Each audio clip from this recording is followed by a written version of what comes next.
Welcome back to another fantastic episode of Waking the People.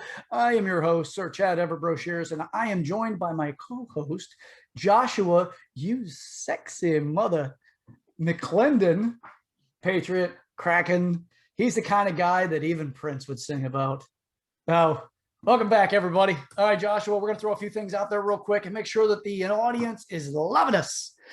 So, second episode of the week, because why not?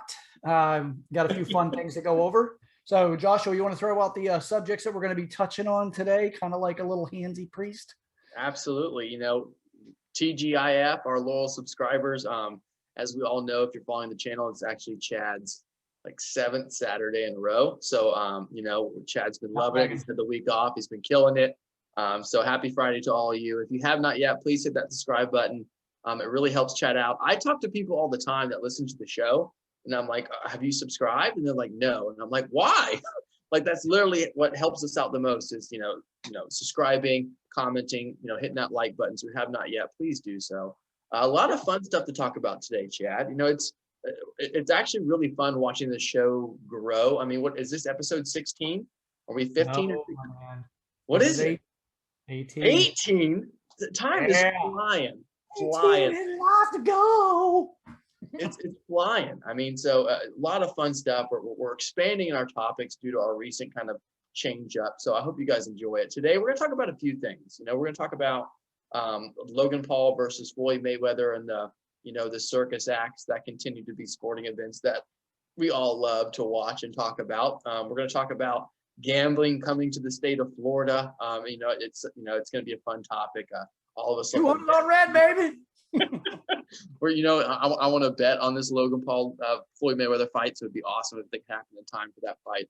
And we're going to talk about some kitty cat ladies, like those ladies that have hundreds of cats that live in their house, as well as a couple other things. So it's going to be a great episode. Oh yeah, Ideologies Gone Wild. If you guys remember from back in the 90s into the early 2000s, Girls Gone Wild, imagine your ideology all up in that trailer. Just all like, I don't normally be doing this, but you only YOLO once. You fucking I know that was hot for a while. Remember, like Girls Gone Wild was it. And then like that little move that I just did was hot for a while. I thank you. I appreciate that. I'm amped up for Friday night, baby. I got to make the mortgage. Right? Yeah. I mean, it was a hot thing there for a little bit. It just kind of disappeared. Thank goodness. I guess because Instagram was invented, it just became completely irrelevant to have Girls Gone Wild anymore. Yeah. Well, I mean, especially now with OnlyFans, that would be like a promotion spot. We're like, your agent booked you on Girls Gone Wild. They're all like, oh, child, let me get my blush on my cleavage. Oh, now I'm going to go Lizzo style, beautiful in all sizes. Yeah. Good thing. A promotion clip. It's like the minor league promotion spot.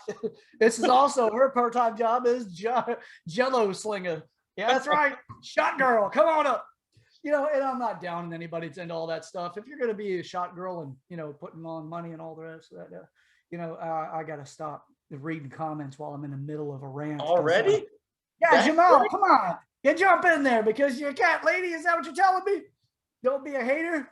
Yeah, I got that kitty nip for you, young lady. Listen, I love the game. And I always tell people, if you're good at something, never do it for free. So whatever it is, figure out your niche. If you can succeed at it, don't give two, what it is. Go be you, boo-boo. And so, leading into our first topic, right? We got Logan Paul versus Floyd Mayweather. Now, we've talked about this show about Logan's brother, Jake Paul, who just competed against Ben Askren. And now we have his little brother, or actually, no, his older brother competing against the greatest boxer who's ever lived, arguably, but, record-wise, the greatest boxer who's ever lived.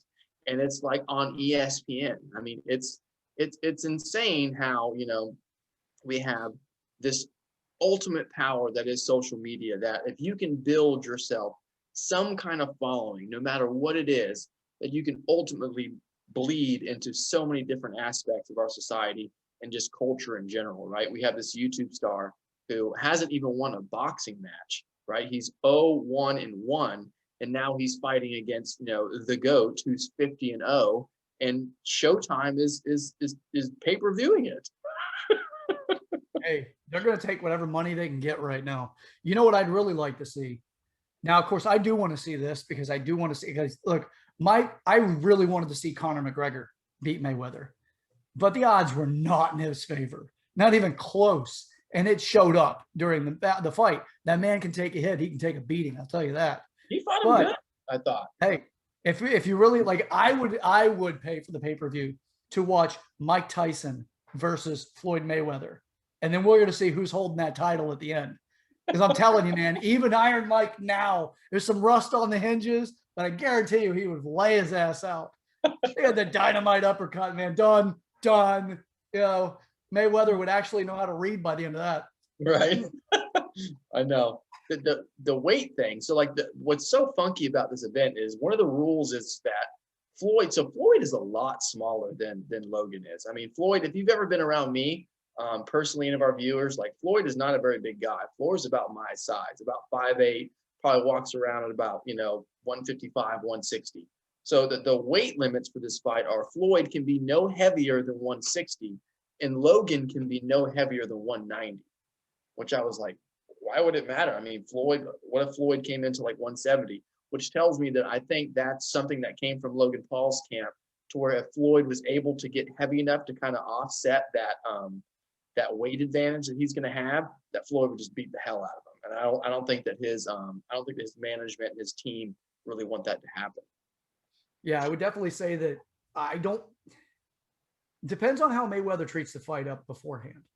I mean, you talk about like one of the greatest upsets I think that the fighting world, all of the fighting world would have ever seen if Logan Paul were to actually beat him. No, I mean, that would be like the craziest. Like, it would be like putting all the money you have in your bank account right now in Doge. Like, how the hell did you do that? Like by the end of it, you're like, yeah, I made a few pennies off it. Because that would be a significant underdog position. He's not going into it. I really don't believe he's going into it thinking he's going to win, either by technical win or by a knockout. I don't think he's going into it with the belief he's going to. I think he's going into it going, I'm about to make a lot of money. It's like, they're like, screw it, let him fight everywhere, man. The next thing you know, he's going to, you know what I'd like to see? I'd like to see Floyd Mayweather put up against a critical race theory professor, cat lady. That's what I want to see. Because if you haven't seen like Where Hell Has No Fury, Like a Woman Scorned, you just piss one of those off. Oh, and that's it, man. Now we'll get over to the cat lady stuff here in a few minutes before we'll finish this one up. But I got to tell you, man, you're talking like he would come out of that a broken man physically, emotionally, psychologically, across the board, even spiritually, he'd be broken. It just decimate him. So, yeah, I know. I went there, man. But I'm telling you, you cannot ever underestimate the power and veracity of one of those professors.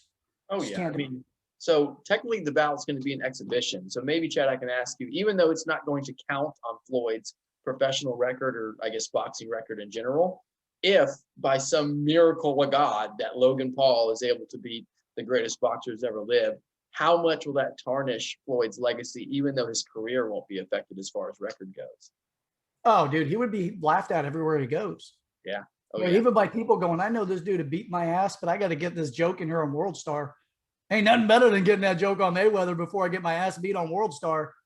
Before you know it, they're actually going to start kicking in music and sound effects, and you get those off the record freaking like tune makers and shit. Like, here you go. Hey, I got a free song for you. Just get it on there. Give me a shout out. YOLO. I could see all of that happening if that were to happen, right? Because he'd get clowned on and joked about by everybody all the way across the board. So that would be the social impact. As far as his actual fighting impact, I could see it affecting his fight, even though, pardon me, he's doing a exhibition fight. I could still see that affecting his actual fighting career if he were to be beaten Logan Paul. Absolutely. Yeah. Oh, yeah. I could see after that, it's like you would have to talk about everything as a comeback conversation, even though it's still not on the official docket. It doesn't matter. It's people, the groups of people that are willing to pay for the fights. That's one of the things that continues to draw the attention. Yes, Floyd is an amazing fighter, but Muhammad Ali was an amazing fighter. As long as you keep the crowd's favor, you'll continue to get opportunities, even if you get your ass kicked. But if you lose to somebody that's just a shock, the majority of his material up until this point has just been shock value. Talking about Logan Paul and his brother, it's shock value consistently. It's just like, what's the most shocking thing they can do to get attention so they can get things going? So as far as that goes, Floyd may not have taken everything seriously throughout his career, but he's always showed up in the ring. Even if he acted like a complete ass on his way in, he knew when to turn it off and to be the man that he needed to be to fight. Now, who knows? If I were putting money on it, I definitely wouldn't throw it away by putting it on Logan Paul. I have the lines for you, and I'll tell you that. So I completely agree, because every time that Floyd doesn't have a vice. A lot of people don't know that. Floyd doesn't drink. He doesn't do drugs. Like, the only thing that he does is boxing. That's like his only vice. And earn money. Yeah. The one thing that he says about, like, every time that people ask him why he's so good, he said it's because when a lot of people get under those lights, they don't know how to be the same person. And he always says that the reason why I'm so good is because I can be under those lights and I'll be the same person I am in the gym. So the betting line right now is minus 2,400 on Floyd. So he's the favorite, right? You bet $100. If you bet $2,400, you could win 100. Whereas Floyd right now is plus 900. So you bet 100, you could win, $900. So it'll be interesting to see. And, leading into, a kind of a segue of this topic, Chad, this is the second kind of entertainment fight, celebrity fight, circus fight, whatever you want to call it, that we've talked about on the show. And do you think that the world that we live in now, because everyone is trying to create clout and just troll one another and just, like you said, do the most ridiculous thing you can, do you think that, our society has created the draw to these kind of events, and that these events are going to continue to occur in our future? I would say that, yeah, I could see more of these types of fights occurring. So, but it's also going to be, remember that back in the 90s, it's called Wildin' Out. Yes, it was a show, yeah.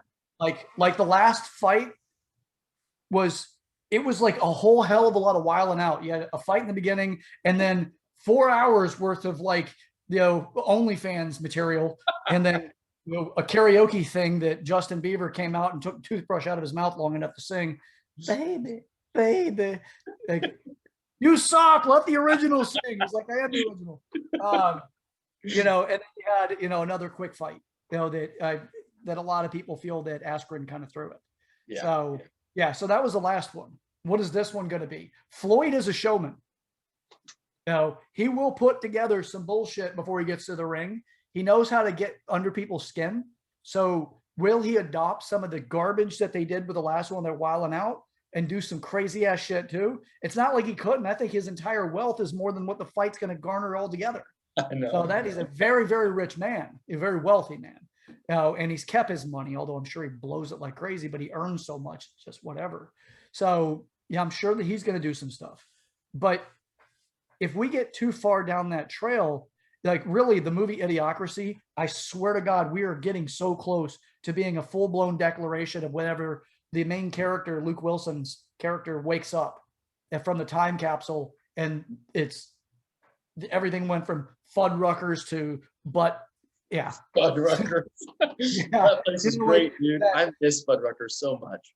Yeah, all of that, how we degraded as a population, as a species, really. I could see right now from what that thing was that they call the fight to what it actually turned into. That was wilding out, man. It was nothing but a bunch of just crazy, just nonsense. So it's like, man, I've been recording these beats in my garage forever. Give me that camera. All right, now watch me now. So I got social justice issues in the lyrics. So, I'm going to be good. And, you should probably sign me. I'm on 5 labels already. Yeah, it was they all live on your block. These people were like, hey, listen, everyone paid $50 to watch this thing. We better make it as crazy and as, I guess, watch worthy as possible, because they just pumped it out. I guess, I agree. And especially, I think that, again, social media plays this gigantic role. That now, everyone is dying, I guess, in a sense, or at least, the younger generation, maybe not, the complete population of the United States, is dying for the sense of acknowledged chip, I guess, in the sense that, you know, we all need views, right? Like everyone wants to be viewed, and now like we have these, you know, these dopamine receptors in our brain that correlate with, you know, social media and getting likes and getting views, and it's kind of, you know, morphed into this almost industry that you can make money if you can create enough views. I guess it's always been the case, but it's kind of growing. Now, speaking of, you know, this fight, people like to bet on fights, Chad, you know, and people like to bet on a lot of things. Not to segue, but just a interesting fact that I discovered a couple days ago was that people actually betted on the outcome of the George Floyd case.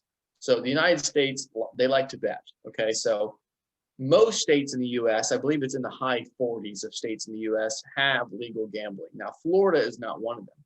And this week, actually, I think it was yesterday, that there has been a law that's been pushed through the House in the Florida State Legislature that's going to the Florida State Senate, signed by Governor DeSantis, to make betting in Florida legal, sports betting. So, you know, like apps like DraftKings or Barstool has their own sports betting app, or FanDuel, that would finally make it legal in the state of Florida to bet on sporting events.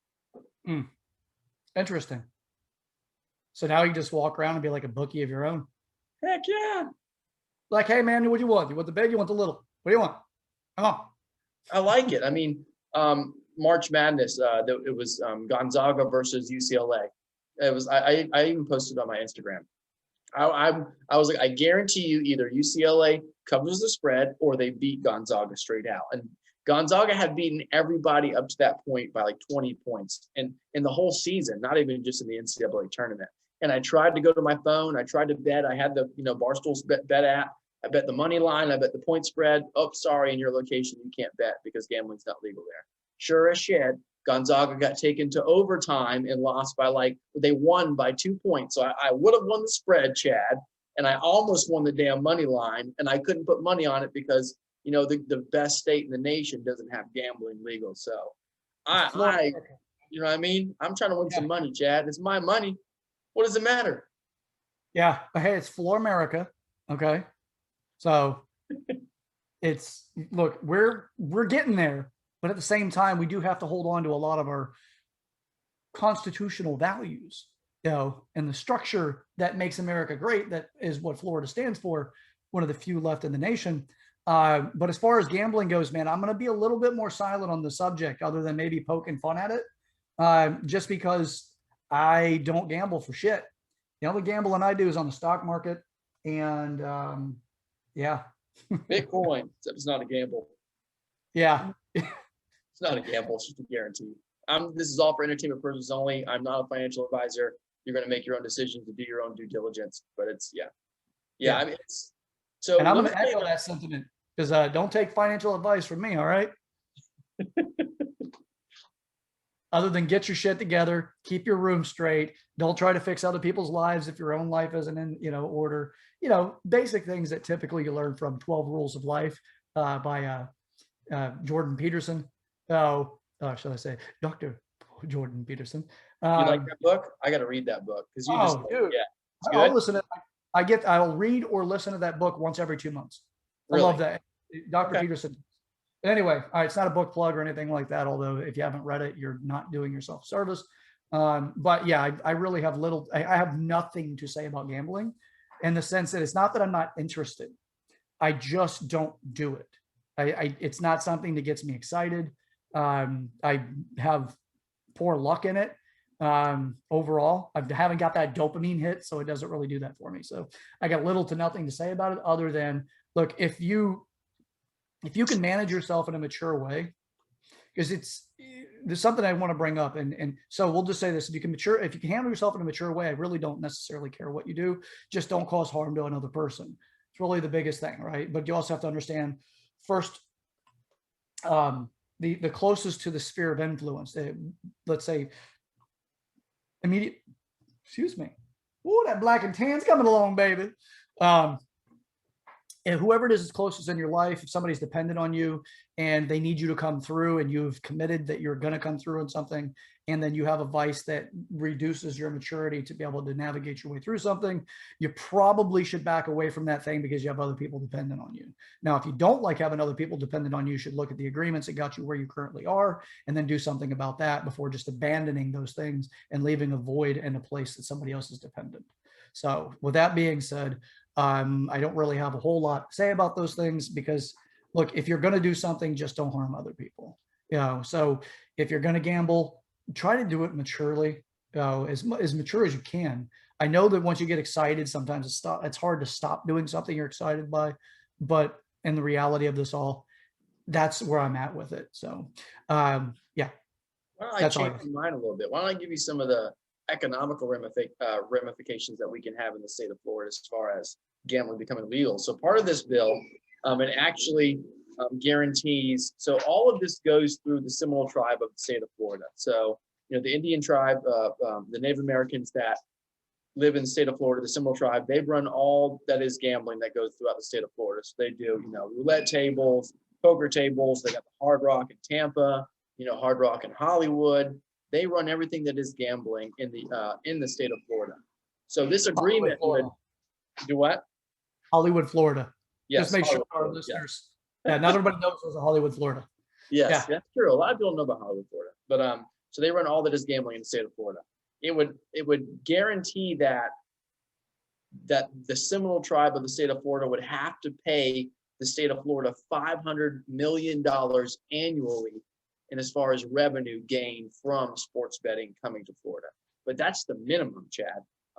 There's a lot of people out there that think that it could bring upwards of $6 billion in additional new revenue to the state of Florida as far as what's being collected from this sports betting. There's a lot of apps. You can do the apps I've already talked about before. You can go to casinos. You can bet live in person. So the Seminole tribe would also keep 60% of all proceeds that it makes, which is great for them. And at the same time, it's also great for the state of Florida because we get, the other 40% and, we get a minimum amount that we can increase our, total state income. So, we have tourism. That's one of our big ones. Hospitality, now we can add sports betting to that equation and be one of the, 40 plus states that have it legal and just overall increase our state income. Well, with what little bit of a hit that we now have on tourism, I wouldn't say a little bit of a hit. We still have a pretty decent hit on tourism for the state of Florida due to restrictions from other states. So we do have some of that still affecting our economy. But big shout out again to Ron DeSantis for an awesome job governing the state.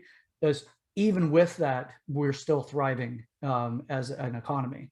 So add this in.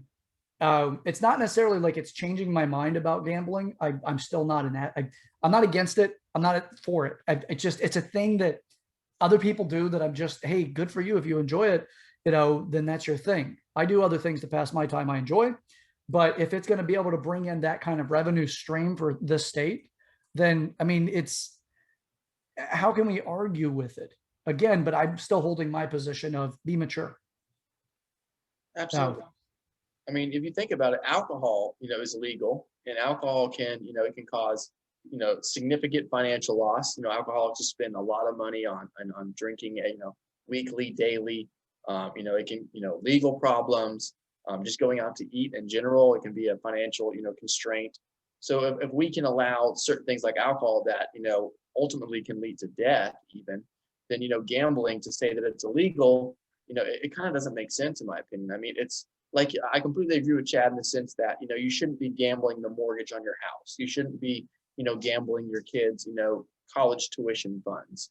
But, if I want to put $50 on, Logan Paul to whoop Floyd Mayweather's ass, then I should be able to do it. It's my money. I pay taxes on it. And if I lose it, I lose it. And if, the state of Florida can make $6 billion off it annually, which ultimately goes into my state's infrastructure and education system and healthcare system, then baby, by all means, put 200 on red, Chad. Can you do it for me? You got a roulette table there? No. Yeah. And talk about really gambling. If you're going to put 200 on Logan Paul, woo, baby, you just don't like that money. Hey, I can make $1,800. You know, just a little segue a little bit. So I bought, I bought this crypto, Chad. It was like pennies, right? Pennies, less than pennies. So I have 9.5 million of this crypto that they're, it's not even on exchanges yet. So, sometimes you just got to put 200 on red and just let it ride. If it works out, it works out. If it doesn't, it doesn't. I mean, ultimately, there's a lot of stocks out there. I mean, you could, I guess stocks are a little different because you actually gain an asset from your purchase, right? It's ultimately up to you whether you want to, sell that asset or keep that asset. Whereas gambling, it's almost like an option in the sense that it has like a day and a time cutoff after the event. But a lot of people just gamble on the stock market. They gamble on crypto. So, and there's ultimately no gain really as far as, at the state level or the, national level as far as that money that can be taken. So yeah, if we can tax it a little bit and we can make some money off of it, by all means, let's get it. Yeah. Hey, like I said, it's not something I have a whole lot to say about. Now, as far as the crypto goes and getting into one that actually is going to be, get it on the ground level where you can get, several million shares of it for like $200. That doesn't sound too bad. But I mean, shit, I've paid more than $200 on a date, and I mean by meal and some drinks and some promises I didn't plan on keeping, those kind of things, not the other side of a date. You just pick somebody up and, tender your way through a quick little exchange. Not talking about that. I'm not an advocate for that myself. So anyway, all right. So we have anything else you want to throw out there before we move on to the next subjects? I think that's it. I think that's it. We'll see what happens. We're probably going to talk about the Logan Paul, Floyd Mayweather fight as the show goes on, just like we did the last one. Actually, before we move on, Chad, this is a question that I wanted to ask you, but I didn't want to say it to you before the show started because I want to get your real reaction. So, you sneaky bastard.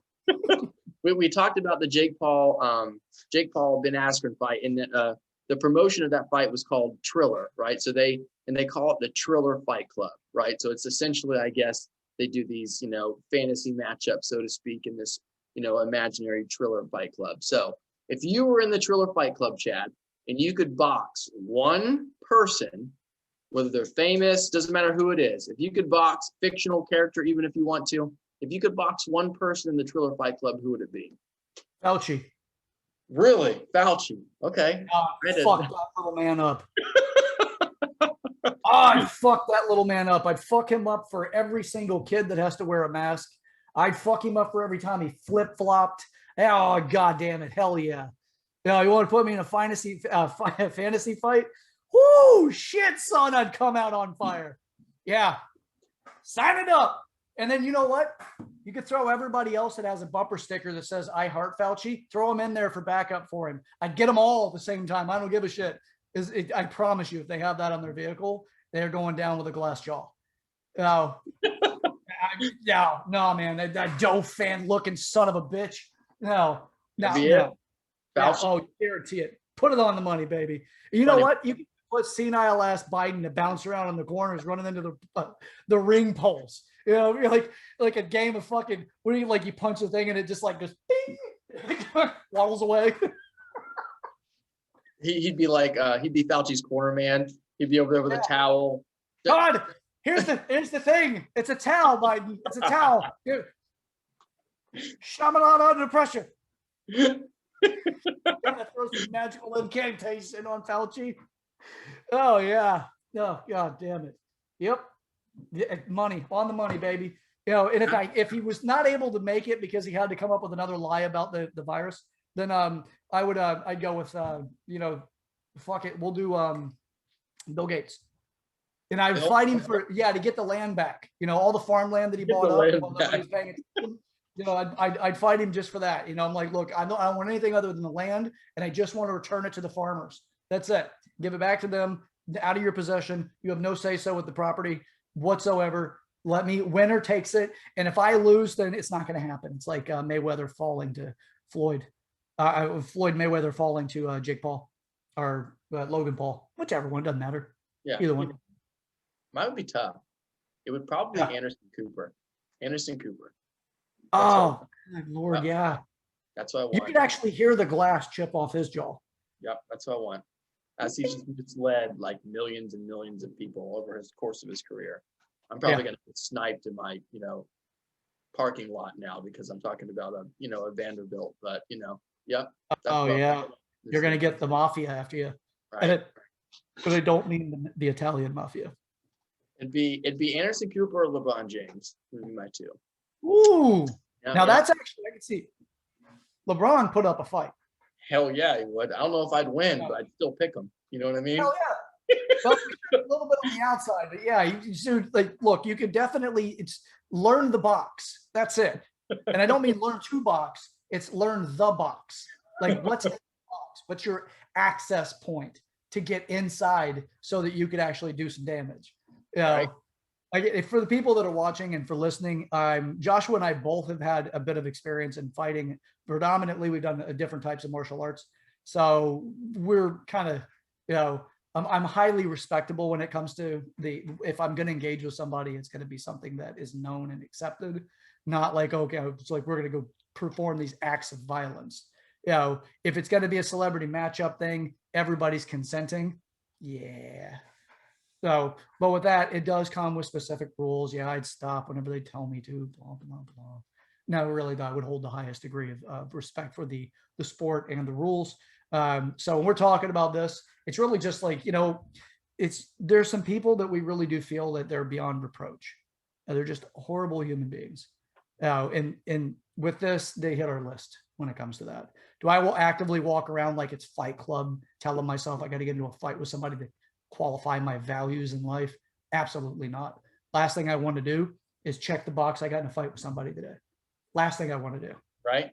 Yeah. This is all hypothetical. This is for, hey, listen, Josh, we have an open script for you that the more money you raise, and if you can find someone that's going to consent to this bout, and let's say it all goes to charity, right? Let's say it goes to whatever charity of the winner's choosing.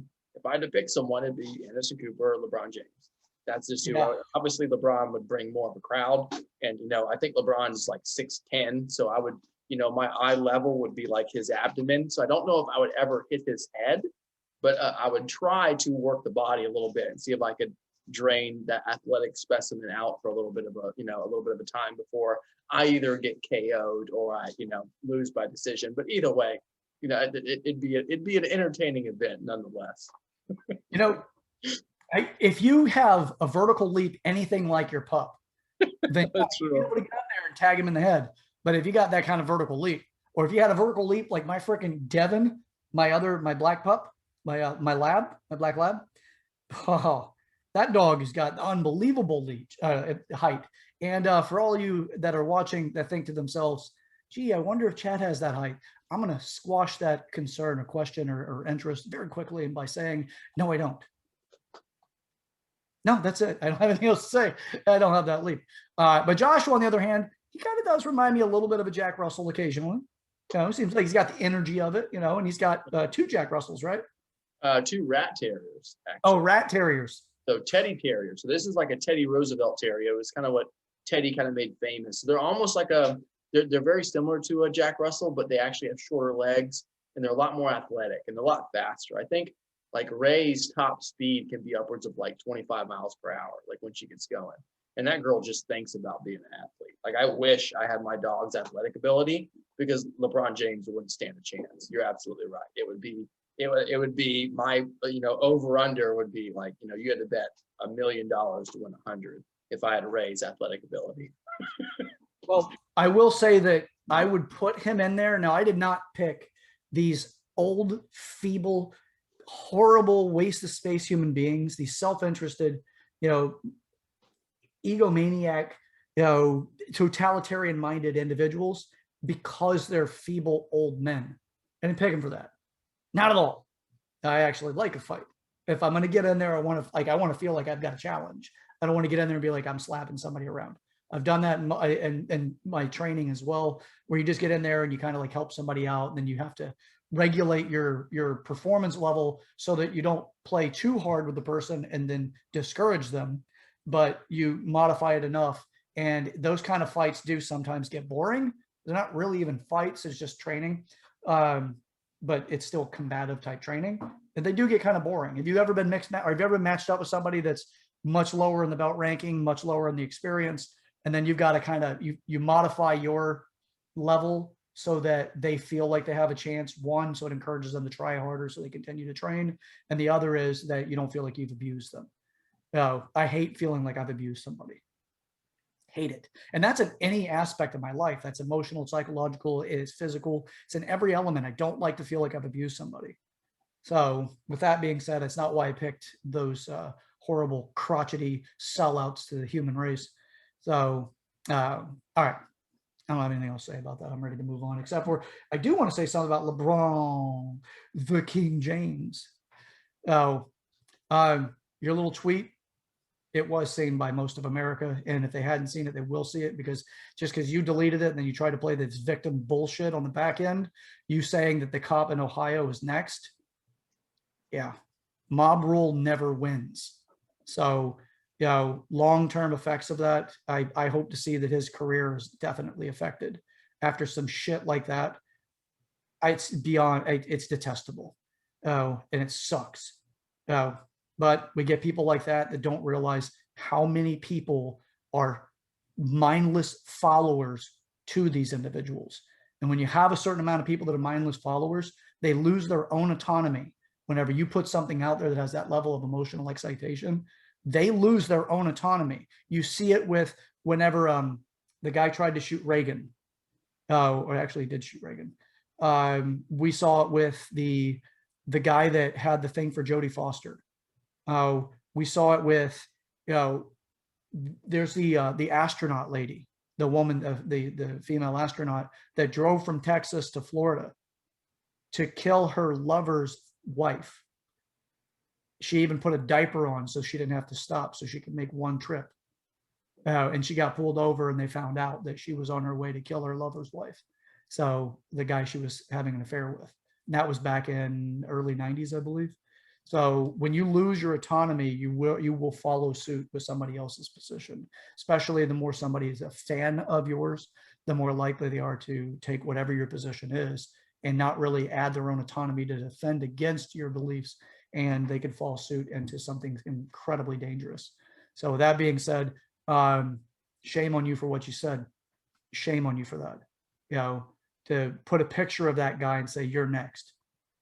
You're only safe because, never mind, I'm not going down that road. I'm just going to say that I can't stand. The fact he had to delete it tells you everything. I think that that's something that's going to be ignored. That like in every, if you have a discussion about this certain incident, the first thing that, if you're believe the opposition of what LeBron said, you're going to say, well, then why'd you delete it? Well, because obviously someone from his team reached out to him and said, hey, you should probably take this off because we don't know anything about what's going on. The evidence is still ongoing. And what evidence we do see really doesn't point to whatever narrative you're trying to create on your social media. So you should probably remove it. And this is not the first time we brought up someone removing a tweet on this show, Chad. This is streamed back to when, Tyrann Mathieu made allegations that Tom Brady said something racist to him during the Super Bowl. And he actually later deleted the tweet because probably the same thing happened where someone in his team reached out to him and said that you should probably remove that. And, LeBron is a basketball player, right? He plays basketball. That's what he does. And so and LeBron is not, not that I'm perfect, and I'm never going to say that I'm the perfect human being. And, obviously thou, shall not judge because I'm not perfect. But when we have people that are in this certain position to where they have this elevated platform that the everyday person doesn't have based on their occupation, we have to make sure that we hold those people accountable based on what they say. And, he doesn't have the greatest track record. I mean, I know several, Instagram models, air quote, that have, screenshotted him direct messaging them about, as far as hanging out and, some adult activity. And, this guy's married and has kids. So it's not like he's this perfect individual and he's painting him as, this ultimate all-knowing that is beyond basketball, So as most people would say, LeBron, like, shut up and dribble, like you just play basketball. And, when I want to have my Triller fight, I'll let you know, and we'll make this thing happen. But other than that, I don't need you throwing in your commentary. The peanut gallery doesn't want to contribute to what is an ongoing investigation. And I feel like in this society we live in today that we give these people a higher platform than the people who actually create the platform sometimes, right? The actual, law enforcement in place, people doing the investigation, looking through the incidences, looking through the evidence, and trying to, come up with the best, synopsis of what, whatever event occurred. And we don't need basketball players, throwing their peanut gallery sense in there and causing an uproar, and then ultimately deleting the tweet because you have no clue what you're talking about. Yeah. Yeah. It's the other thing, don't forget, as far as his moral high ground, he did try to get in on the old hate crime hoax brigade. So he tried to go to the full Smollett approach, or at least some sort of version of Smollett, where he had painted on, or had someone had painted on his fence some hateful language on his fence for his the entrance to his home. And before the police showed up, he'd already scrubbed it off. So you have to excuse me. With this fight idea, we got my babies all fired up. So you're gonna have to give me a minute while I take care of that. So, Joshua, you got anything else to throw on that before we jump to our next subject? No, absolutely not. Just, I'm not saying that I don't, respect LeBron James, because LeBron's a great athlete. He's accomplished a lot in his field.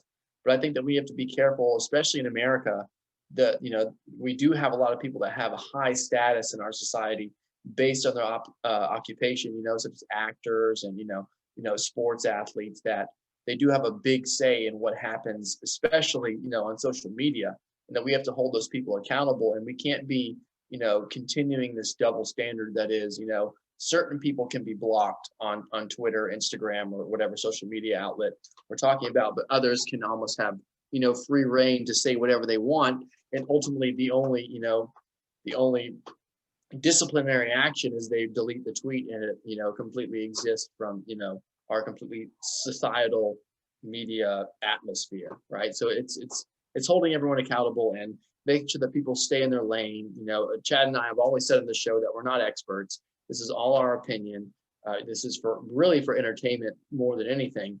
But at the same time, I feel like that it's definitely our media and is giving people who have this elevated platform more voice than necessarily should on different aspects that they probably don't know too much about. Oh, and this is a perfect segue into Ideologies Gone Wild. Wow. Got a little scandalous position is going to be played out with that little ideology. Going to get in the back of that RV. Yeah. College co-eds. What are we doing? Ideologies Gone Wild.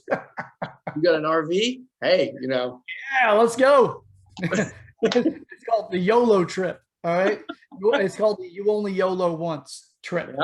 Yep. We're going to Cali. We're going to box LeBron James. We're going to go to Florida. We're going to put a sports bet on Logan Paul versus Floyd Mayweather. And then we're going to do whatever, Chad. We might go to Mexico. Who knows what we're doing with this RV? Whew. Yeah. Hey, we can get in and out over the border pretty easy right now. It's true. Yeah. All right. So with Ideologies Gone Wild, if you want to see something really interesting, one of the reasons why, in my opinion, why conservatives have seemed to be really getting beat up a lot lately is that a lot of conservatives, and I even share this belief myself, and I do have conservative positions, viewpoints, and foundational values in my life, but I don't classify myself necessarily as a full-blown conservative. I'm a constitutionalist. I'm more of a libertarian, not party-affiliated libertarian, but I do like the idea that we don't need big nanny government to live our lives and to be good people. But with the Ideologies Gone Wild, if you want to see something interesting, first off, the reason why we are where we are is because a lot of conservatives come from the idea of live and let live. You do your thing, I'll do my thing. I'm up to my life business, and I'm not about your business. You do your life. We just agree to live in the rules that we have set inside of our country, and I'm not going to be in your business. It's not my business. My business is my life, and my business is to make the life that I want. That's exactly what I'm going to focus on. That's been the conservative position overall, predominantly. And until you get into some of the religious factions and then how they work together, not downing them by any means, but sometimes they do get up to somebody else's business. But I get it, and that's not mine either. I don't go that route. That's not an area of interest of mine. I do talk about the concepts of salvation, but I don't mean the spiritual sense. I mean in the structural sense of making sure that we can have something predictable and something we can depend on in our future kind of salvation, which is, the United States is a beacon of freedom for a reason. People want in this country for a reason. And we're changing that daily with this new administration that turns this country into something that it has not ever been, which it is losing variables about what we actually prefer to keep in life. Like if you're working 9 to 5 and you have a plan on having a 401k and retiring by a specific timeline, you're working towards that goal on a regular basis. Even if you're not really paying attention to it, you are working towards it every day. You check into work and you take your time and you leave. As long as you keep that habit up, you can see some sort of predictable outcome. What we have right now is we do have some ideologies that have well outgrown stability, which means that they're not able to self-sustain. They need more. Now with this, you'll also notice that whenever people talk about the argument about why socialism never wins or never works, is because it's always that there wasn't enough people that agreed. It's always the system, that they say is, well, if more people agreed, it would work. That is a very consuming ideology that makes people hostile towards those that don't agree with them. Because if you just see the promised land, then follow suit with them and you'll get there. And that's how they try to pitch it. Unfortunately, all it is just it's that faster that it would get to failure. Or that's the reality of it, because that's what we always see. And when I say ideologies gone wild, there's a segment from somebody that I do enjoy following. I do listen to his work Monday through Thursday. Typically, I'll watch at least one episode of his. And he talks about, there's a segment on there he calls libs eating libs. So it's liberals eating liberals. You'll see this, and it happens where somebody comes out, right? So supposedly, and on paper, Caitlyn Jenner is a conservative, or is a Republican, not a conservative, Republican, but has a lot of liberal positions. In the state of California, she is going to be a bit more conservative compared to a lot of the liberals in California. So she is throwing her hat in to replace Gavin Newsom. So Gavin Newsom, the revoke Gavin Newsom movement, the votes are in. They're going to go ahead and finish that up and tally it all out. But Caitlyn Jenner threw her hat in the ring and believes that she's going to have a good run at it and likely be the one that replaces Gavin Newsom. What do you think about that? What do you think? Let's say you're a resident of California, right? And you have Newsom and you have Caitlyn Jenner. Now, what I know about Caitlyn is that she used to be an Olympian, right? She has a strong work ethic. I think she used to be a motivational speaker, avid golfer. Now, I don't really know much about her policies, right? What she would put forth for the state of California. But if my choices were Newsom and Jenner, I don't know, Chad. I might give Jenner a shot. I might see what she's done. I'm hopeful to see more come up, but unfortunately, it's Hollywood. Or California is known for Hollywood, right? Like you say California, you say Hollywood, everybody knows it's California. You say California, everybody knows it. Like they're going to, assume that there's a reference to Hollywood. With that being said, there's likely going to be a lot more people to hit the ticket. The last time that they actually removed a governor is whenever Arnold Schwarzenegger was officially, he's the one that won that race. All they did is they revoked him by getting enough signatures, and then they pulled the governor at the time, and Arnold Schwarzenegger ended up at the end. There was a lot of people that threw their hat in the ring, including Gary Coleman. Okay. Yeah, he threw his hat in the ring. There were several people. The thing about it is a lot of them are only doing it because it's a popularity thing. They don't really understand politics. They do have an ideology. They have beliefs in politics, but their beliefs in politics in California continuously shows this. It's born and bred inside of an echo chamber. The unfortunate thing about it being born and bred inside of an echo chamber is that it has not in science theoretical, in literature theoretical, which means that it has not been tried. It works in theory. In the science version, it's a hypothesis. They bring these hypotheses or these theoretical concepts in and say, this is the way we're going to run it. If the country or if the state has to ask for federal aid in order to balance their budget, they're running a deficit, which means that they're also running a state that their regulations are likely too expensive compared to its actual values, its export values, or whatever method it uses to accumulate its economy. So California has been bankrupt for many, many years because it has a lot of policies that do not mesh well with the rest of the country. So they have to ask for federal aid in order to balance their budget so that they don't completely tank. Now, with that, you get a lot of people that want to get involved in politics. Some of those people are just breeding more of that same echo chamber. It's a petri dish of germ type ideas that just proliferate. Even whenever they fail, they blame it on everything but the actual value, the merit of the idea. They just blame it on everybody else for not taking the idea, or somebody else is wrong. It's a projection value that they put out a lot. So will Caitlyn Jenner be the person that could write it? I don't think so. Yeah. I don't think so. Yeah, the work ethic's there, but at the same time, just because you know how to work hard doesn't mean you know how to run something well. That's true. And to make it like to paint a picture for everyone, like a lot of this correlates because, like that ideology, I think even as like myself, like I'm non-parliamentarian myself, but I definitely identify a little bit more with certain, certain other political parties than some, but I still catch myself like, let's say I have a little bit more of a conservative Republican view. And I also have a, more democratic view that kind of, doesn't, really coincide with that particular ideology.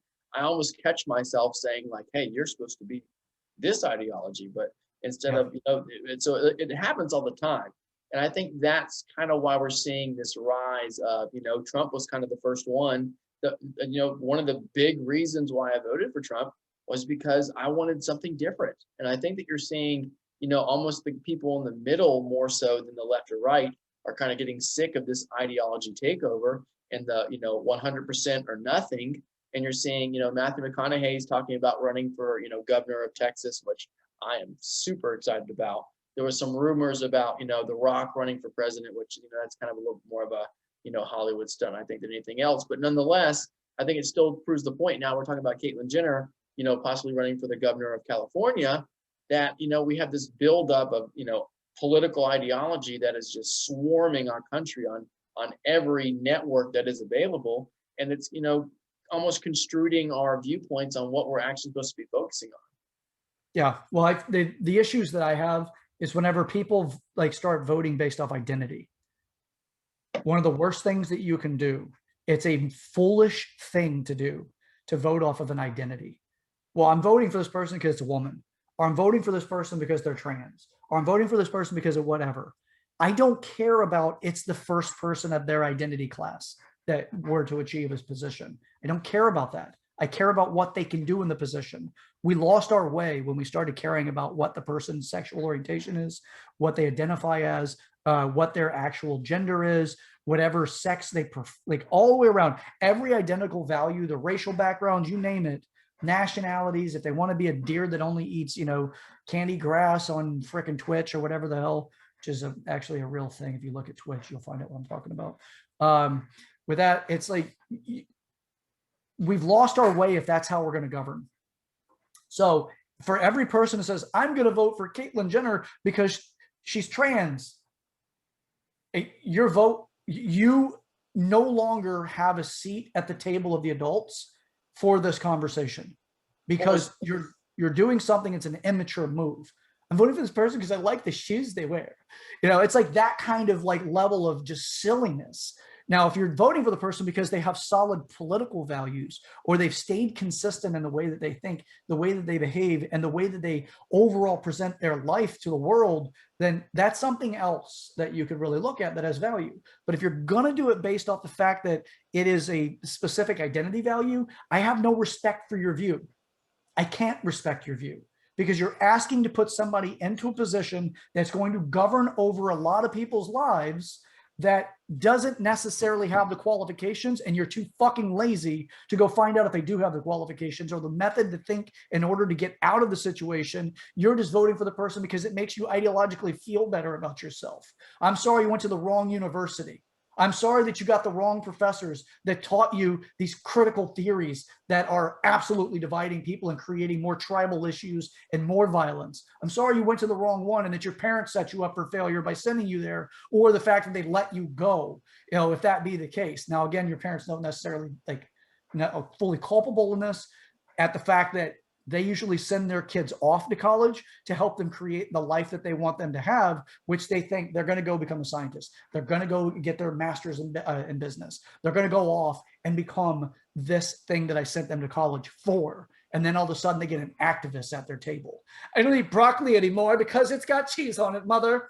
And cheese comes from violence. And I am not okay with this. You're animals. I disown you. It's true. I mean, like, the first thing that came out of my mouth, I didn't know that Caitlyn Jenner was thinking about running for the governor of California. And literally the first thing you said when you said that she was running was exactly what I said live, that former Olympian, motivational speaker, the brief, interactions, I guess you could say, that I've had of her on television or on YouTube videos, I've gotten, pretty hard work ethic vibes from her.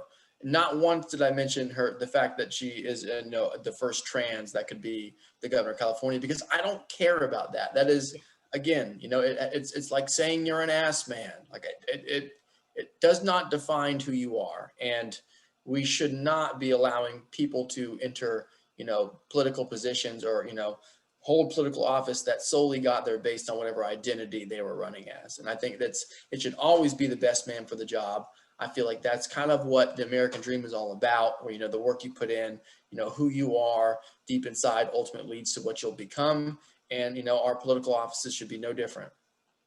Yeah, yes. So that's the typical view for the conservative side.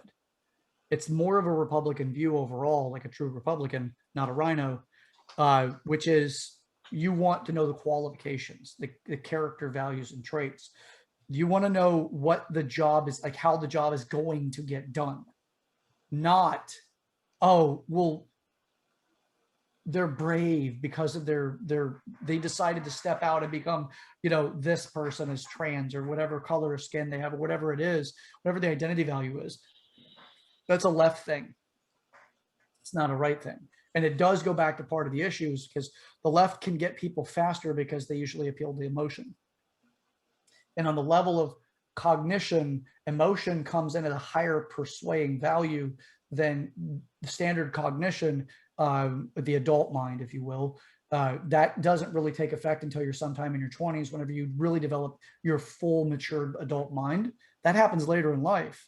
The younger you are, the more susceptible to emotional persuasion. And liberals love that shit. I'm not saying all liberals. The left love that shit. And again, I'm getting, like, I really hope that where I stand politically gets to the point that I don't have to keep repeating it. But I am non-party affiliate, which means I'm not a Republican. I'm not a Democrat. I vote for common sense. I also vote for research and what actually has value and validity. I don't vote based off of a party affiliation. I don't care for that. So I don't want to lose that autonomy about myself. I do want to research things before I do anything, especially if it's going to have something as important as my future. So as far as that being said, I don't know who else is going to be jumping into it. I can already tell you, because it's California, I have a feeling that a lot of people will be voting off of identity. But the thing that will supersede identity to the left is going to be what your political affiliation is. So if you do affiliate yourself with being a conservative, they will tear you apart. They will ad hominem. They will do everything they hold sacred. So as far as like Caitlyn Jenner is a trans woman, all of that, a lot of the leftists have come out and attacked Caitlyn Jenner from the moment that Caitlyn came out of the closet and pronounced himself to be a female, all the way up until now, and that she's throwing her hat in the ring. They've attacked her on everything, from the way she looks to you name it, as far as the trans elements and that values. What they hold sacred, as long as you're a left, you're protected. But if you just say that I think in the center, or if you're a left center, then you become a target and you don't get the same sacred values they give other people that are on the left, that are affiliated to same political positions or viewpoints, ideologies. So when I say ideologies gone wild, this is what I mean. On the conservative side of things, and more the Republican and the libertarian side of things, is more of, we look for who's the best person for the job based off of their abilities, not identities. We're also not as prone to ad hominem attacks, although I'm not saying it doesn't happen. I just have not personally witnessed as much of the ad hominems as you get from people on the left. So, but I don't have a whole lot more to say about that at the moment. Do you have anything else to say before we get into Crazy Cat Ladies? No, I mean, don't get it twisted, everybody. Like, no matter what political party you vote for, identify as, they all crooked. You know what I mean? It's something that we're never going to be able to fix. Everyone, especially in the United States, there's lobbyists. There's so many big corporations that, you have an idea. You could be, JFK. Let's use this as an example. I want to take America off the Federal Reserve, and I want to put them on a gold standard. We saw the result. No matter who you are, there's always someone that is maybe has a little bit more money, a little bit more power than you do, that kind of dictates what you do in this country. So until that changes, until it ever changes, if it's even possible, both sides of the board are going to be, corrupt. So yeah, it's definitely, ideologies aren't, necessarily a good thing. I guess it's so complex. It's hard for me to say whether it's good or bad. But yeah, it's interesting. I hope we can pull ourselves out of that. I mean, so Chad, last hypothetical question before you move on. I think they're kind of entertaining. Who, if you're a resident of California, and obviously, I'm pretty sure you have to be a resident of California to run for governor. Who would be your vote? Who would you vote for? Who is a current resident of California? Current resident. The two best candidates just moved to Texas. I know. Dang it! I thought you wouldn't know that. I don't have. Okay. I don't have them because my Joe Rogan, I think, would actually be fairly decent.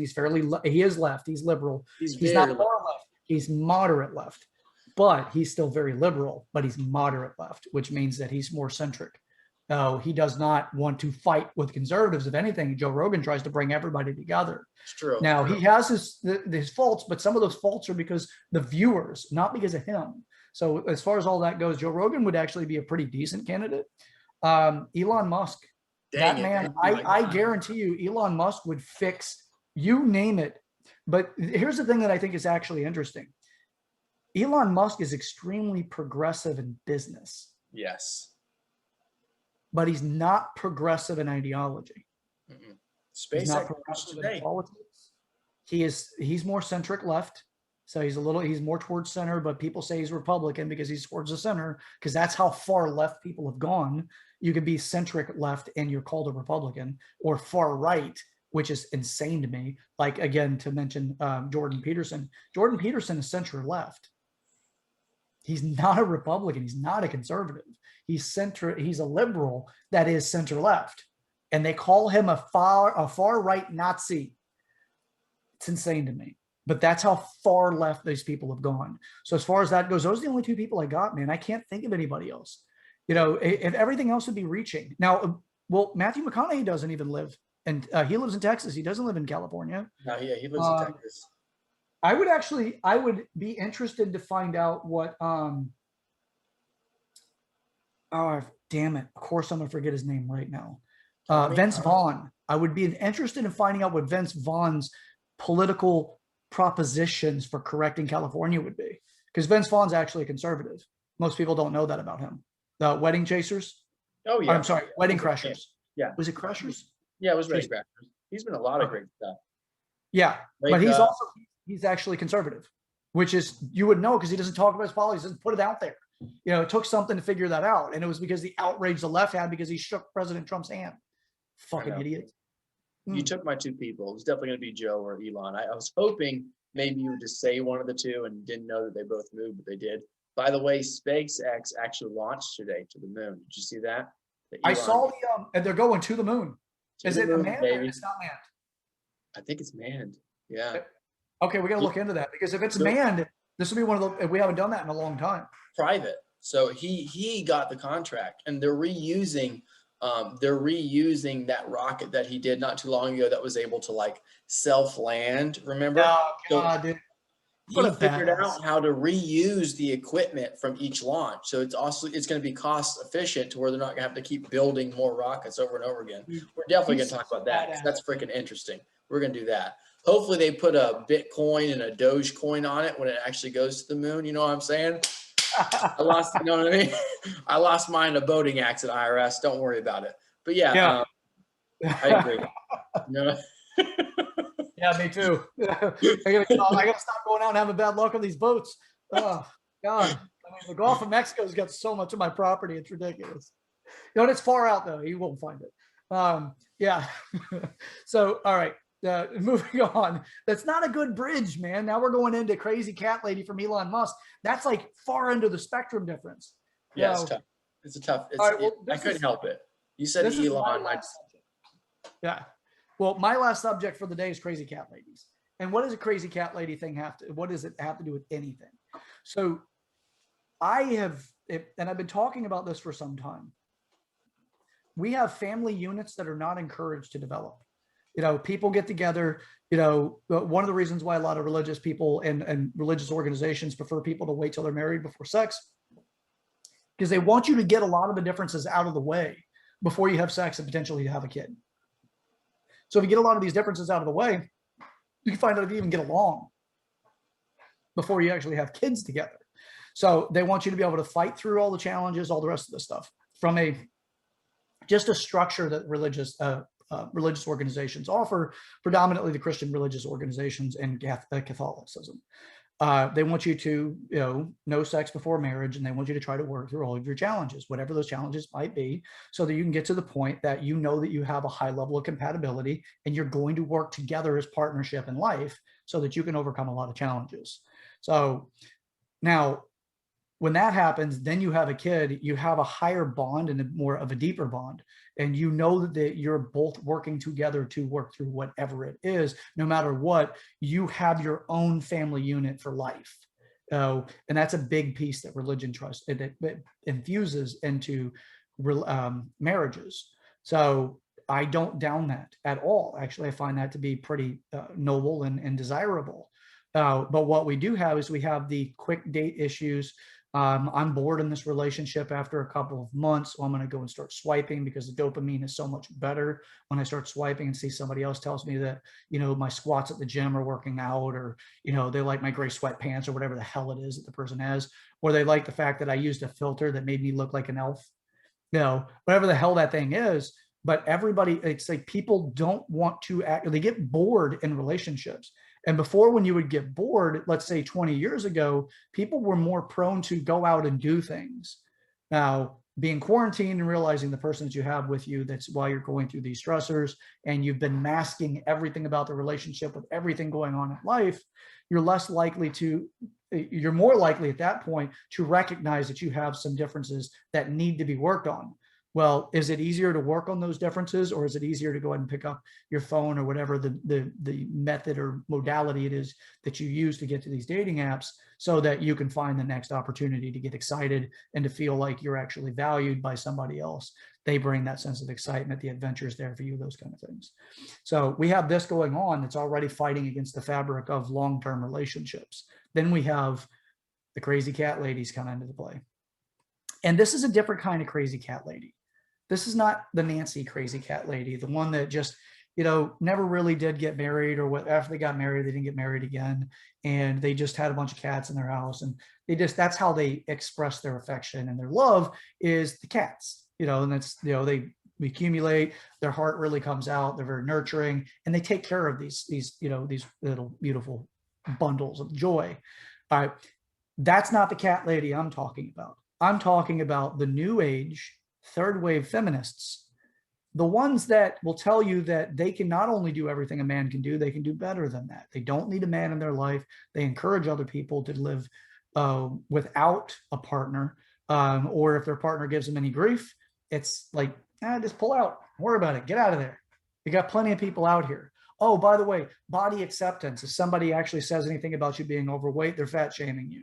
If your doctor tells you that because your triglycerides, your cholesterol, and your blood pressure have gone up because your blood vessels are not helping with moving blood through as easy because you have too many restrictions, the doctor is a bigot. The doctor doesn't understand you. You know, you can be healthy at any size. You can be beautiful at any size. Lizzo just did a thing recently, by the way. for Dove soap, was about beauty, body acceptance, and all the rest of the stuff, which is anyway. So what it does is it tells people, you know what, you've been trying for things. You may not have gone through every trial and tribulation necessary to be successful. Let's say out of 100 things that you could possibly do, you've tried 30, and you're feeling the try fatigue.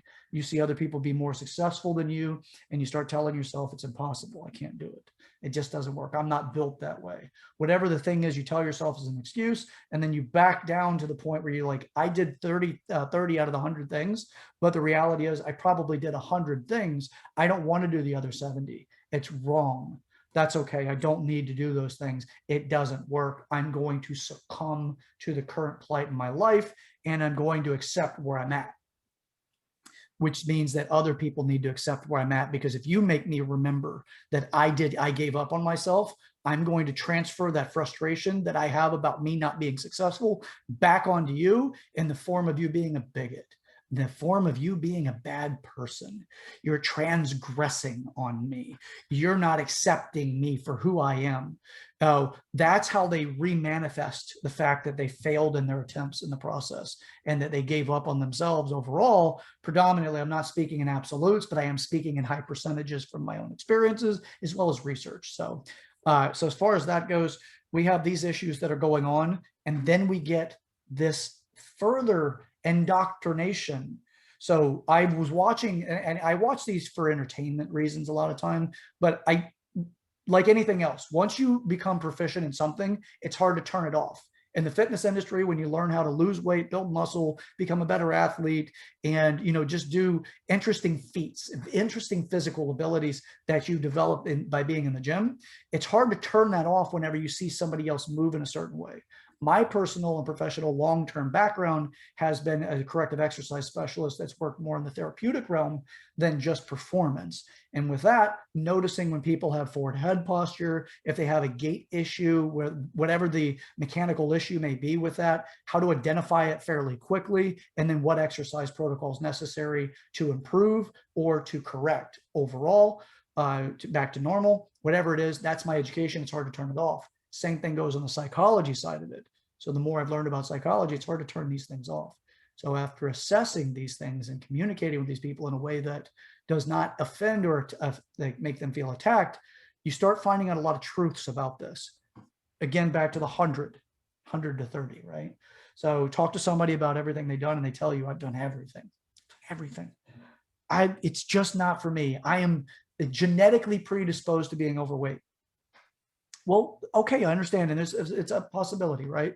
Usually I say that just because it helps them feel better about the conversation so they don't feel like they're going to be attacked. Then I go through a tactful way of auditing their behavior, what they have tried, what they understood about it, how long should it take before they actually get to see the results, and what kind of, how do they treat themselves along the way, give themselves special gifts, or rewards, things like that.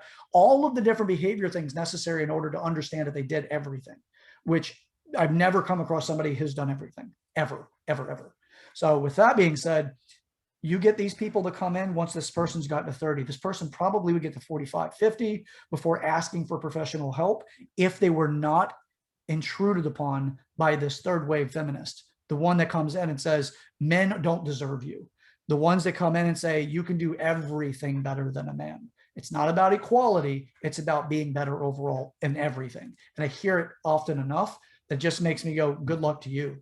So with that being said, we've got these people getting involved. And as soon as they intrude in on this person in this process, they come along saying, it's not that, it really is, it's just not for you. They give them reoccurring reasons to stop in the process. So what does this do? Once you get to that point, you stopped at 30 instead of going all the way to 100. Then you end up with the short term or the long-term ramifications of that is you learning how to accept for yourself that you're not going to be able to be those other people, but you still sit with the desire, the admiration, I really would like to look that way. But you know what? Shame on them for trying so hard. And before you know it, it's this slippery slope. You keep sliding further and further down to the point that you start becoming more soured in your way of experiencing other people and interacting with other people. And before you know it, long-term consequences of that is you're adopting a bunch of cats you're reading Karl Marx or, whatever garbage that's going to be out there that's going to excite people to think that they're on the right path, and they get to resign to a life of sorrow. Now, this is not self-manifested information. This actually comes through several different research studies. Sorry, blanked out there. Black and tan hit me really quick. So with all of that, the crazy cat lady is not Nancy, the crazy cat lady of history.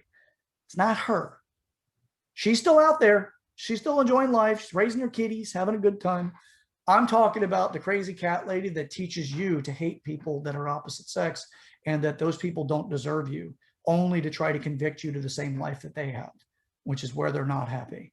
Now, if you do have some feminists out there, third wave feminists or the new age feminists that are happy, a lot of them profess happiness because it is about their ideology and making it fit the world versus them fitting to the world, and understanding their ideology doesn't always work. It's another move to break people into tribal groups and to reduce family values so people stop fighting as hard together. If you want to divide a nation, tear apart their relationships with their family. Take the family apart, the nation starts to crumble. Simple position on that. Anyway, that's the crazy cat lady stuff, like the new age crazy cat lady. And we'll call this one, what should we call this one? I don't know. I mean, you should just call it just kind of, it's super easy to do. So what like Chad's talking about is almost pigeonholing yourself. And like me as an individual, I've pigeonholed myself in so many different aspects of my life. It's not funny, right? You're not good at this because of X, or you can't do this because of X. And all those are is like fabrications of what you're telling yourself. Like none of it's reality. And, definitely it's a political weapon as far as, making people think that they are what they are because of X, when in reality, we got to where we are based on decisions we made. So like, if you want to lose weight, you can lose weight, but it's up to you to, do your due diligence and to, push forward in your goal setting and to make sure that you achieve the goals that you set out to achieve by doing the correct things to achieve those goals. And, people do it financially. I can't make as much money because of this. When in reality, you spend 4 hours a day on your phone on social media, to where you could reallocate that time to create a small business or creating some kind of second income source to, further better your financial situation. But it streams across all aspects that is, society. And some people almost give, air to that fire. Into, even in a social realm. I mean, people do this to their friends. I mean, I read this book once called, I'm sure you read it, Chad. It's called The 48 Laws of Power. And actually, most people think that their friends are looking out for them. But in reality, sometimes your biggest haters are actually your friends, because you don't want to see, some people don't want to see their friends overachieve compared to themselves. So they'll almost downplay their friends. Like, let's say a friend wants to start this business idea. They come to that friend and that friend completely shoots it down. That's like Chad said, that's a remanifestation of their own, psychological feeling of themselves. It's not necessarily they don't think that friend could achieve, but they don't think they could do it themselves. So therefore, I'm going to project that self-image onto you so you don't succeed as well. So it's super easy to do, and which makes it on this topic, it's such an easy weapon to pull out, because self-doubt is something that everyone struggles with. And the more you can pull on those strings and self-doubt and somehow weaponize that in a sense to where you can project that onto people around you, it's a great weapon, a great deterioration to whatever, you're trying to, fulfill, whatever goal you're trying to push forward. Yeah. So it's almost like they're opportunists waiting for somebody else to get into that point of desperation. Then they just take advantage of them with this feel-good idea that I'm going to empower you, but I'm going to empower you to become distant from what you actually want. Well, if you actually want a family, you want to have a partner that sticks around, you want to have these sensations of long-term satisfaction, like a lot of the romance novels write about, and what Disney has taught us about, relationships, things like that. You got to work towards those things. They don't land on your doorstep. This whole movement where I want to be treated like a queen and I'm waiting for my king. if you're not willing to do peasant's work, you're damn sure not going to be able to actually sit in a royalty position. You're asking somebody else to become a servant to you by giving you and catering to you at such a high level. And if you don't plan on reciprocating that and working through the challenges in life that would be more of that peasant type work, then you're not going to experience it. It's just not going to happen. You may be a lottery winner once upon a time, but it's also going to leave you extremely upset when your partner runs off on you with somebody else. So with all that being said, I don't have a whole lot else to say about this right now because my pool's a calling, and we were supposed to do a short video today, and we sure as hell did not live up to that one. But how could I not? I'm sitting here speaking to somebody who inspired Prince. Right? No. I mean, going to the Rays game tonight. I hope you guys enjoyed today's episode. Hopefully the Rays can pull out a win. I'm not a giant baseball fan, but I love to support anything that's in my community. I mean, it's not many people can say they have an MLB team in their county. So I'm going to go support the Rays. I hope you guys enjoyed it. Please subscribe. Please comment. Actually, matter of fact, I wanted to say this earlier. We talked about this hypothetical scenario where you could box, any person on earth who would be. Put in the comments who you would box. Who would be your person? It can be I don't care. I'm from a rough and tumble family. I have 4 brothers, so we all scrapped on the daily. So fighting is kind of, not in a, disrupting the public sense, a commodity, a reality, but, holding your own was something in our family that, we held to a high value. So put in the comments who you want to box in the Triller Fight Club, and let's have some fun with it. I wish I could bet on some games, Chad, but I guess we'll see what happens. Yeah. And don't be your ideology, be who you are. If you vote a certain way, but all of a sudden you feel a certain way about something else, flow with it, be you. It's all up to you. For a group that actually says they're the open-minded people, I find some of the most closed-minded people in that group. Same thing goes out. I'm going to shoot a fire. I'm going to fire over the bow on some people here. What I found actually with a lot of the atheist groups that I'd be a part of, predictable, uniform in thinking. They are not free thinkers. Critical thinking is next to nothing, and if CNN puts it out, they're writing about it. So as far as all that goes, be truly open-minded and try on other people's situations and plights. And the same thing goes, even if you feel like you've actually had more of a conservative position before. I hold the position that I have specifically because I do not want to devote myself to one party. I really like to stay open-minded overall. So with that, I will say, stay open-minded, pony boy. Or wait, don't be a dog-faced pony soldier, whatever the fuck that thing is. We do have thumbnail pictures of that in our early videos. Anyway, all that aside, really stay open to things. I do want to say this is, if I got my Thriller fight, or what is it? Triller. Yeah. It's new to me, by the way. I just learned this. If I got my Triller fight, instead of having like all of these crazy ass wilding out people doing the halftime shows or whatever the hell that crap is between fights that they had, which I think they've like tried to do their own halftime show, but instead made the whole thing that, or damn near. I would have Kid Rock do mine. Okay. Hell yeah, I'd be in there smashing beer cans against his head and shit. Oh yeah, and I'd have him introduce me with, the whole I'm Kid Rock thing, like right in. He'd be like, I'm Search Ad Brochures, and they come in, woo, yeah, Fauci's about to feel some fury. So, all right, you know what though? I would actually, for his safety, I would wear gloves on my fist, or face masks on my fists for him.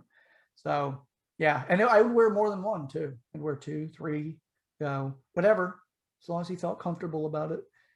For his protection, because these hands are rated E for everybody. Right? Yeah, LeBron, holler at me, please. Like, there'd be no fear. Like, what do I have to lose? If LeBron whoops my ass, there's an ultimate athlete that beats me up. But yeah, I mean, I don't know who I'd pick. I'd probably pick Morgan Freeman to like commentate me coming in. Oh, yes. Yeah, heck yeah. You could amp that shit up. Halfway through the fucking phone book, and I'd be like, and then you get introduced, you're like, so refreshing the entire time. Everything was refreshing. It's Morgan Freeman. I bet he smells like wintergreen. Oh, wintergreen. Yeah. Or winter. No. No, I bet he does. Just like listening to him, I feel like I'm getting replenished and refreshed. Right? How many times has he played God in his career? Like it's got to be like multiple times he's played God in his career. Yeah. Morgan Freeman's great. So You guys like it. If they were to come out and say Morgan Freeman actually is God manifest, and Joan Osborne sung about him back in the 90s, what if God was one of us? She was really just pointing at Morgan Freeman. I wouldn't be surprised. Like, right? Yeah. Now I would tell them that it's the Antichrist. They said it was Obama. Yeah, no favors here from that guy or from me for that guy. Screw him, piece of crap. Which BT Dubs, go look at Morgan Freeman's political ideologies and his views on, social construct in life is what you make it. Him and Obama don't agree. So just a little interesting fact there. Ooh. Morgan Freeman don't play. Morgan Freeman don't play. He's like, you are where you are because of the decisions you made in life. That's it. Oh, God, I couldn't have said it better myself. Yep. All right. So that's it for the show, guys, gals, cool cats, kittens. And I told you guys I'd stop saying that. Son of a bitch. Y'all patriots, waking the hell up out there. This is Waking the People with your host, Sir Chad Everett Brochures, and my co-host over here with all of his teeth looking good, kissing out to the fams. There you go. Kiss away. Giving the Princess Diana away. There you go. There you go. All right. Joshua, Prince sang about his ass. McClendon. He's Patriot. He's McCracken. Catch you guys later. All right. Remember, we're all in this together. Let's act that way. We're Americans. Let's do it.